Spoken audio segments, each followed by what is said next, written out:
कक्षा 9 के विद्यार्थियों, शुभ प्रभात। हमने इससे पहले वाले लेक्चर तक प्रश्नावली 2 की थी, उसका नाम था संख्या पद्धति।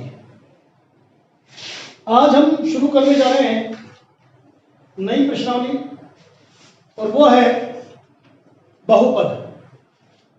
प्रश्नावली का क्रम है आपकी किताब में 3 और नाम है बहुपद।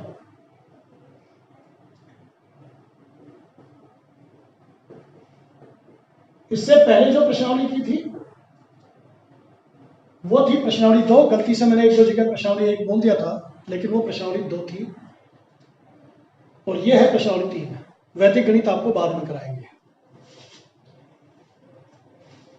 बच्चों, राशियां 2 प्रकार की होती है। सबसे पहले बहुत ध्यान से देख लीजिए कि राशियां 2 प्रकार की होती है।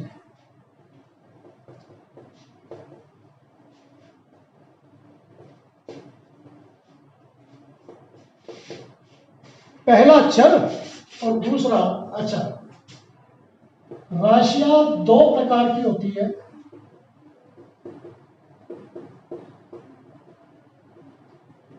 पहला चर और दूसरा अचर। चर का मतलब होता है परिवर्तनशील, जो प्रत्येक प्रश्न में या स्थिति परिस्थिति के अनुसार बदलती रहती है और इनको प्रदर्शित करते हैं। चर राशियों को प्रदर्शित करते हैं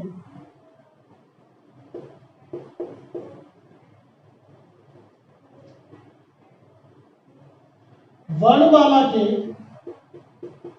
अंग्रेजी हो या हिंदी, वर्णमाला के अक्षरों द्वारा।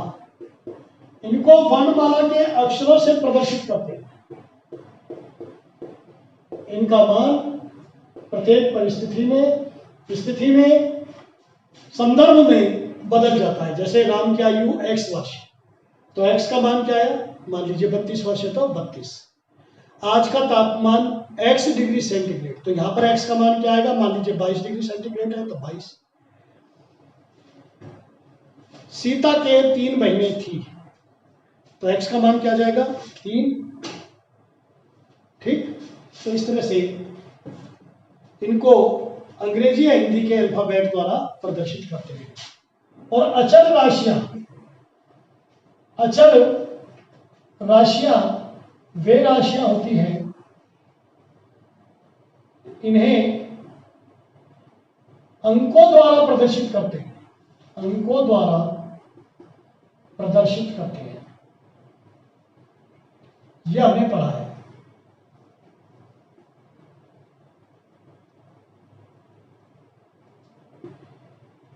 किसी चर और अचर की जोड़, बाकी, गुणा और भाग में संक्रियाएं एज इट इज होती है। जैसे 4 में x जोड़ना है तो 4 + x लिखेंगे, x में 4 जोड़ना है तो x + 4 लिखेंगे, x में से 4 घटाना है तो x - 4 लिखेंगे, 4 में से x घटाना है तो 4 - x लिखेंगे, 4 को x से गुणा करना है तो 4x लिखेंगे, x को 4 से गुणा करना है तो भी 4x लिखेंगे। और यहां पर 4 कहलाएगा गुणांक। 4 में x का भाग देना है तो ये होगा और x में 4 का भाग देना है तो ये होगा। एज इट इज, जैसा है, जैसा बोला जाए, जैसे प्रश्न की स्थिति रहेगी वैसा का वैसा रखा जाता है। ये चर और अचर की जोड़, बाकी, गुणा, भाग से संबंधित संक्रियाएं होती हैं। अब जो चर राशियां हैं,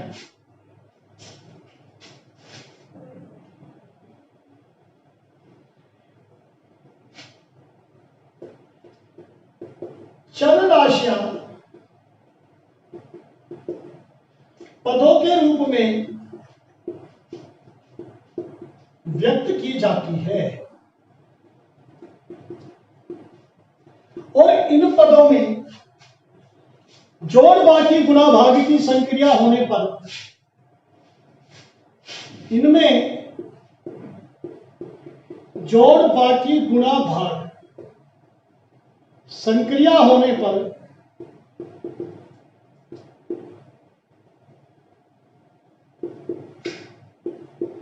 इन्हें बीजीय व्यंजक कहते हैं, बीजीय व्यंजक कहलाती है।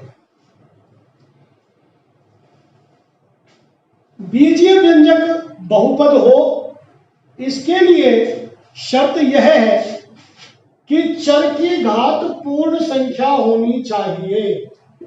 चर की घात हमेशा पूर्ण संख्या होनी चाहिए, यह शर्त है। अब पूर्ण संख्या क्या है ये मैं आपको पढ़ा चुका हूं, 0 1 2 3 4 5 से लेकर अनंत तक। चर की घात पूर्ण संख्या होगी तो ही वो बीजीय पद या व्यंजक माना जाता है। मैंने लिखा x, ये क्या है, एक पद। मैंने लिखा t, ये क्या है, एक पद। मैंने लिखा y, ये क्या है, एक पद। चर क्या है, यहां पर x, यहां पर t, यहां पर y। बहुपद को अंग्रेजी में पॉलिनोमियल कहते हैं, पॉलिनोमियल। तो इसको p द्वारा प्रदर्शित करते हैं। p मतलब बहुपद, और x मतलब x की टर्म में, t मतलब t की टर्म में, y मतलब y की टर्म में। क्या बोलेंगे इसको, एक चलिए बहुपद। x प्लस 2, दो पदीय बहुपद। t प्लस 7, दो पदीय बहुपद। अगर मान लीजिए मैं बहुपद को इस प्रकार लिखता हूं कि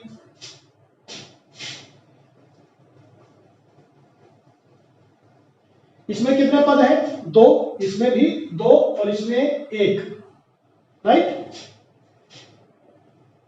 px बराबर x square plus 2x plus 6, क्या बोलेंगे, इसको बोलते हैं घात, मालूम है ना। तो किसी भी बहुपद में चर की सबसे बड़ी घात ही बहुपद की घात कहलाती है। यह बहुपद की घात है। तो कितनी घात होगी, 2। तो क्या बोलेंगे इसको, द्विघातीय त्रिपदीय व्यंजक, 2 घात और 3 पद। और ध्यान रहे p6 ये क्या है, अचर पद। क्या है ये, अचर पद। अचर पद क्यों बोला, इसको बहुपद क्यों मानते हैं, क्योंकि x की घात यानी कि चर की घात 0 है और किसी की भी घात 0 को हम क्या मानते हैं, 1। घातांकों के नियम में पढ़ा था। अचर पद में चर की घात 0 मानी जाती है। अगर मान लीजिए x के रूप में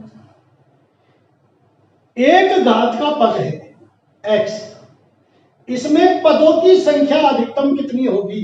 आप ये कहेंगे सर x के साथ केवल एक संख्या बना सकते हैं, 5। 5x नहीं, 5x और x को सजातीय पद माने जाएंगे। ये चर पद है, ये अचर पद है, बस इससे ज्यादा इसमें पदों की संख्या नहीं हो सकती। तो एक घातीय पद को रैखिक बहुपद बोलते हैं। क्यों बोलते हैं, क्योंकि इसका आलेख सरल रेखा प्राप्त होता है। तो यह हो गया एक घातीय बहुपद, यहां पर चर की घात 1 है। तो अधिकतम पदों की संख्या क्या होगी, 2। इसको रैखिक क्यों बोलते हैं, क्योंकि इसका आलेख ग्राफ सरल रेखा प्राप्त होता है और इसका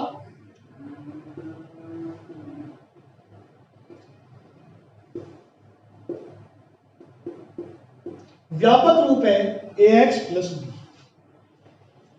यह इसका व्यापक रूप है। ऐसे ही द्विघातीय में घात कितनी है, 2। पदों की संख्या कितनी होगी, जितनी घात हो उससे एक बढ़ ज्यादा, 3। कैसे होगी, मान लीजिए t के रूप में है ये पद, तो हम कहेंगे 4t स्क्वायर माइनस 3t, 2 घात का आ गया, 1 घात का आ गया और फिर एक आ जाएगा 0 घात का, यानी कि कोई भी संख्या। द्विघातीय बहुपद, और द्विघातीय बहुपद का व्यापक रूप है ax square plus b x plus c. अगर आपसे कहा जाए कि 7/x बहुपद है या नहीं है, आप उत्तर देंगे नहीं। क्यों? क्योंकि x की घात ये क्या मानी जाती है? 1। लेकिन जैसे ही अंश में जाएगी तो ये क्या हो जाएगी? 7x की घात -1। तो x की घात ऋणात्मक नहीं होनी चाहिए।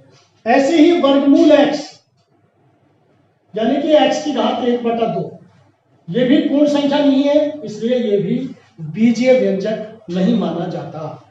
किसी बहुपद में एक पद हो, किसी बहुपद में एक पद हो तो वो एक पदीय व्यंजक, 2 पद हो तो द्विपदीय व्यंजक, 3 पद हो तो त्रिपदीय व्यंजक, और 3 से अधिक पद हो तो बहुपदीय व्यंजक यानी कि बहुपद कहलाता है। और बहुपद का आजकल कोई सा भी पद हो, हम लोग प्रचलन में क्या करते हैं? एक पद हो, 2 पद हो, 3 पद हो, बहुपद हो, बहुपद ही बोलते हैं। तो बहुपद में हमने कौन सा पढ़ा? एक घातीय, द्विघातीय, ऐसे ही अगर मैं त्रिघातीय बहुपद बोलूं तो कितनी संख्या होगी? 4, 6x3, पदों की संख्या 3x², 4x, 5। ये मैक्सिमम है। अगर आपसे कहे 3 घात का 2 पद लिखो तो 3 घात आना अनिवार्य है। x की घात 3, अब आप दूसरा पद कुछ भी लिख सकते हैं। शून्य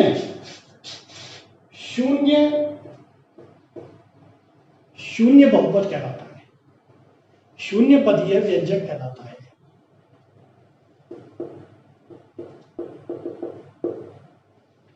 और यदि शून्य बहुपद की घात को वो पूछा जाए कि इसकी कितनी घात है, तो आप लिखेंगे अपरिभाषित। मोस्ट इंपॉर्टेंट है ये। शून्य बहुपद की घात अपरिभाषित होती है। कोई भी संख्या हो उसकी घात शून्य मानी जाती है। शून्य, क्योंकि 7 के साथ हम कोई मान लो x चढ़ लिया तो इसकी घात को शून्य लिखेंगे तो ये हो जाएगा ये 1, तो 7 × 1 = 7। शून्य बहुपद की घात यानी कि शून्य बहुपद की घात डिफाइन नहीं है, और शून्यतर यानी कि शून्य नहीं हो और कोई संख्या हो तो उसकी घात शून्य मानी जाती है। बाकी जितनी भी चर की मैक्सिमम घात है, चाहे वो ऐसे ही है 4x, 5x3, 7 और 6x², तो सबसे बड़ी जो घात होगी चाहे उसका क्रम कुछ भी हो, वही बहुपद की घात कहलाती है। इसके अलावा अब आप प्रश्नावली में देखिए, प्रश्नावली 2.1 बहुत आसान प्रश्नावली है। आपसे कहा गया है, आपको कुछ व्यंजक दिए गए हैं, इनमें बताना है कि कौन सा बहुपद है और कौन सा नहीं है। पहला सवाल, पहले का भी पहला, 3x² -5x + 13 बहुपद है या नहीं है? देखिए बहुपद कब नहीं होगा? जबकि घात माइनस की हो या अंडर रूट में हो, तो आप लिखेंगे हाँ बहुपद है। क्या है ये? बहुपद। और चर कितने हैं? चर 1 है, केवल x ही तो है, चर 1 है। पद कितने हैं? 3 पद है। चर 1, पद 3, घात 2 और बहुपद है। जैसे दूसरा है y² + 2 √3, बहुपद है नहीं, ये भी है। इस अंडर रूट से ये मत सोच लेना कि नहीं है, ये अंडर रूट अचल राशि पर लगा हुआ है, y पर अंडर रूट होगा तो नहीं रहेगा, और चर एक ही है, y के अलावा कोई दूसरा नहीं है यहां पर चर, तो इसलिए, और द्विपदीय है। तीसरा y + 3/y, तो इसको हल करेंगे तो क्या आएगा? y + 3, y की घात -1, y की घात -1 आते ही ये बहुपद नहीं है। इसी प्रकार चौथा सवाल जो है 3, ये बहुपद है, और चर इसमें नहीं है, कोई चर नहीं है। ऐसे ही 2 √x + 3x है या नहीं है? 2 under root X under root 3x ले लो। चलो x के ऊपर अंडर रूट है, यानी कि x की घात पूर्ण संख्या नहीं है, इसलिए ये बहुपद नहीं है। आपसे दूसरे सवाल में एक्स स्क्वायर के गुणांक पूछे गए हैं, जैसे 12 plus 3x plus 5x square. बताओ एक्स स्क्वायर का गुणांक क्या है? तो एक्स स्क्वायर के साथ जो संख्या है वो इसका गुणांक माना जाता है। जैसे मान लीजिए ये है -5x plus 3x cube minus 7x square plus 5। बताओ एक्स स्क्वायर का गुणांक क्या है? आप बोलेंगे -7। एक्स क्यूब का गुणांक क्या है? +3। एक्स स्क्वायर का गुणांक और एक्स क्यूब का गुणांक आपका ये आ गया। इसके अलावा जैसे मान लीजिए अंडर रूट 3x है, इसमें एक्स स्क्वायर का गुणांक बताओ क्या है? एक्स स्क्वायर है, मान लो ये कोई बहुपद है, एक्स स्क्वायर का गुणांक बताओ क्या है? एक्स स्क्वायर है नहीं तो क्या गुणांक आया? 0। एक्स स्क्वायर का गुणांक क्या आया?